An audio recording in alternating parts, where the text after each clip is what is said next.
शलाका, तुम? क्या हुआ? क्या बात है? सुल्तान के बाद अब जो हो कम है।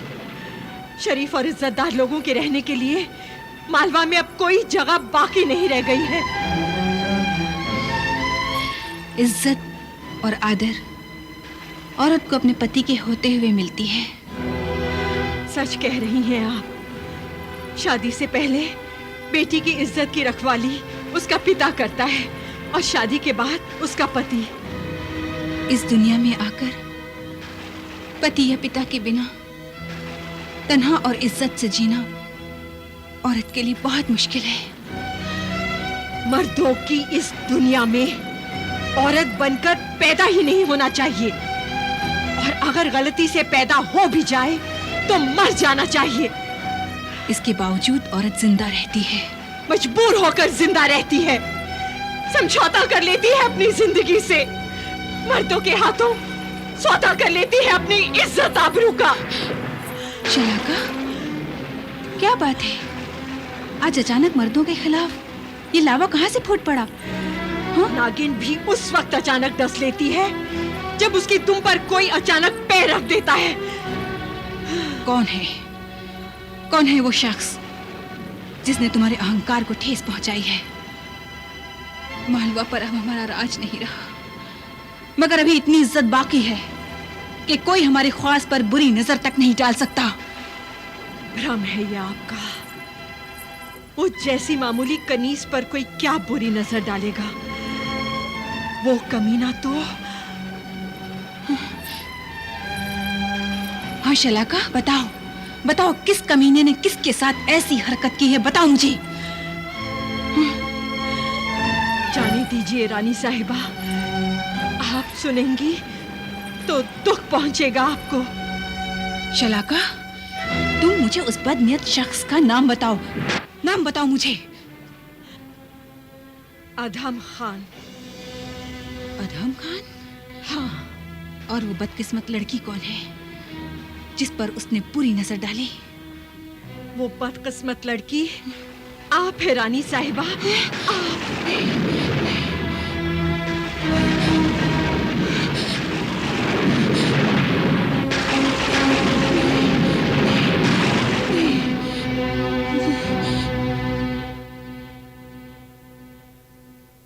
सरदार असदुल्ला कसिलबाश। जी हुजूर।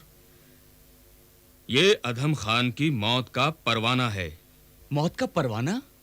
हाँ, जिले इलाही के नाम इस खत में न सिर्फ मालवा की जंग और फतह की रुदाद है, बल्कि अधम खान की मनमानियों की कहानियां भी हैं। ख्याल रहे, तुम हमारे खुसूसी एलची हो और ये खत तुम्हें सिर्फ जिले सुभानी के हाथों में ही पहुंचाना है। आप फिक्र ना करें, हुक्म के मुताबिक ही तामील होगी। एक बात और याद रहे, यह खबर तुम्हें जिले सुभानी को ऐन उस वक्त सुनानी है जब वो मालवा की फतह का जश्न मना रहे होंगे।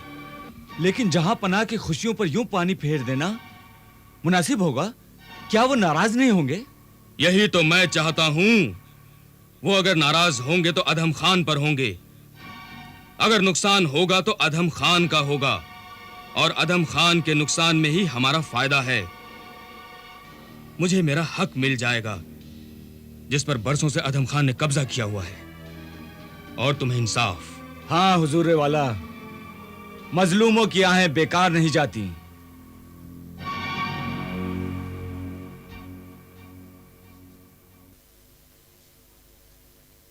जहां पनाह, मालवा की फतेह की इस खुशी के मौके पर शाही खजाने का मुंह खोल दिया गया है, मगर क्या एक मां का दामन खाली ही रहेगा?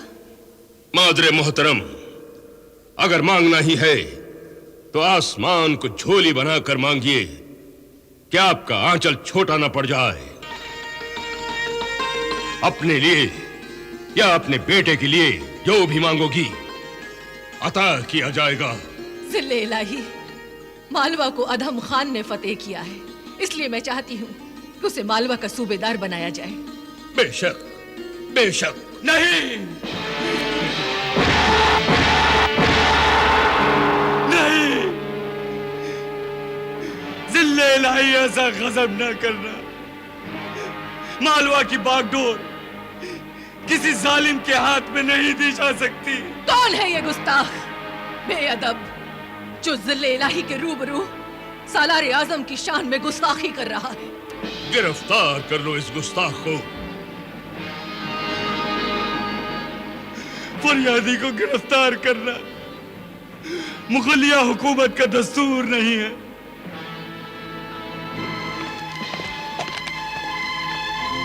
تو تم فریادی ہو؟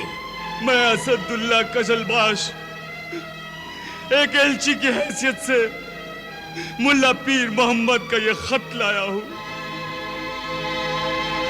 اور ایک مظلوم باپ کی حیثیت سے فریاد سنانے آیا ہوں.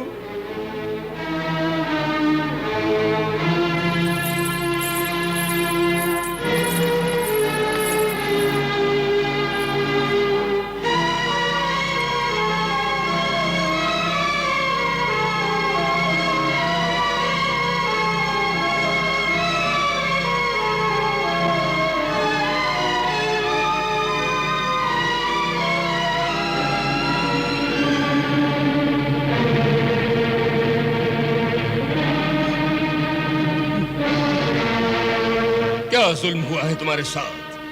بیان کرو. ذل الہی، آپ اس بہروپیے کی باتوں میں مت آئیے. اس کی داد فریاد کسی دشمن کی سازش بھی ہو سکتی ہے. نہیں مادر محترم، ہمیں فریادی کی باتوں سے سچائی کی مہک آ رہی ہے.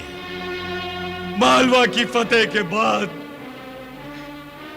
سالار اعظم ادھم خان نے مغلیہ فوج کو لوٹ مار کا حکم دے دیا تھا.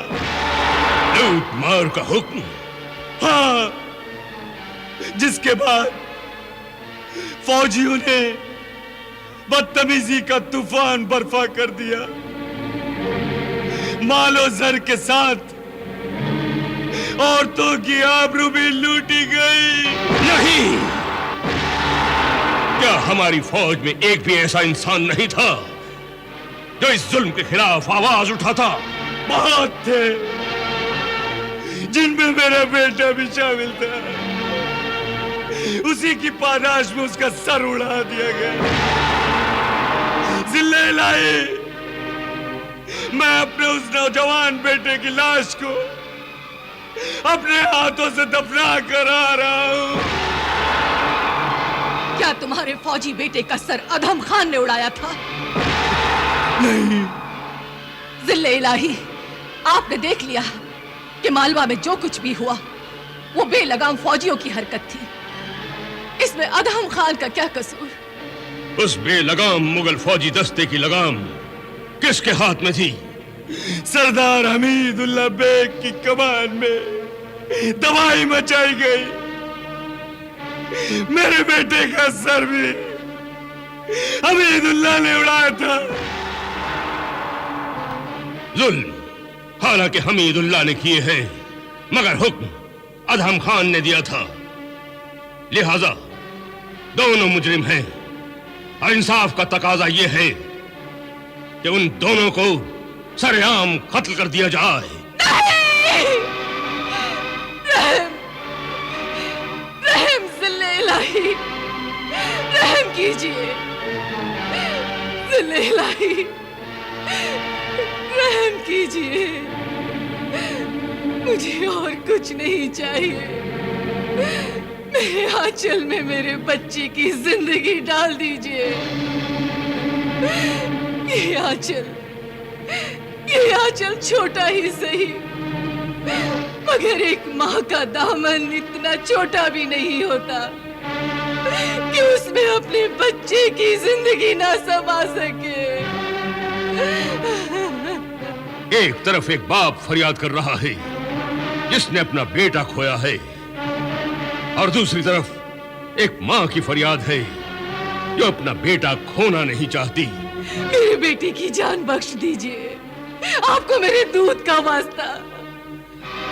انصاف کی راہ میں दूध तो क्या, खून के रिश्ते भी काम नहीं आते। खुदा रहा, मेरे बेटे को माफ कर दीजिए, माफ कर दीजिए। हमीदुल्लाह का गुनाह हरगिज माफ नहीं किया जा सकता, क्योंकि वो खुद इस गुनाह में शरीक था। लेकिन अदहम खान को तो माफ किया जा सकता है, वो तो इस गुनाह में शामिल नहीं था। इस बिना पर अदहम खान को हम अगर माफ कर भी दें तो दुनिया यही कहेगी कि हमने उसे सिर्फ इसलिए माफ किया कि वो हमारा भाई था। अगर आप माफ नहीं करेंगे तो और कौन माफ करेगा उस नादान को?